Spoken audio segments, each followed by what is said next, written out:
ইচ্ছা তো আছে অনেক কিছু কেনার, তো নিজের জন্য, পরিবারের জন্য কিনবো, দেখা যাক। এখনো পছন্দ হয় নাই, দেখতেছি কিনতে। বাজেট কেমন আপনার? বাজেট তো আছে আলহামদুলিল্লাহ।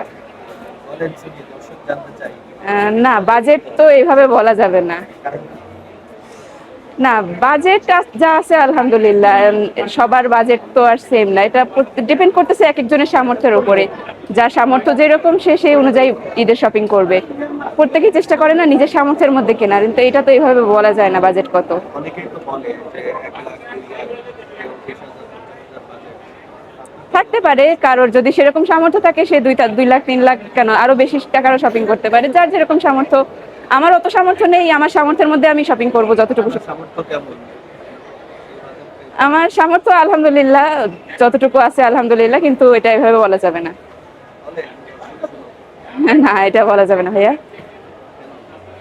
এই যে বললাম, এটা যার যার সামর্থ্য, সবার সামর্থ্য তো সেম না। না, যার সামর্থ্য, আমার সামর্থ্য অনুযায়ী আমি কিনবো, আরেকজনের সামর্থ্য অনুযায়ী সে কিনবে। তার থেকে আমার সামর্থ্য কম হলে আমি কম কিনবো, কিন্তু এটা তো বলার কি, বাজেট তো ওটা বলার কিছু নাই যে এত টাকা বাজেট। অনেকেই তো বলে। না, আমার বাজেট অত বেশি না, এবং আমার যতটুকু সামর্থ্য আমি এতটুকুতেই খুশি আলহামদুলিল্লাহ। মানে আমরা একটু শুনতে চাই আপনার সামর্থ্য কেমন, বাজেট কেমন, একটু বলেন। আহ, আলহামদুলিল্লাহ দুইটাই, কিন্তু বাজেটটা বলা যাবে না।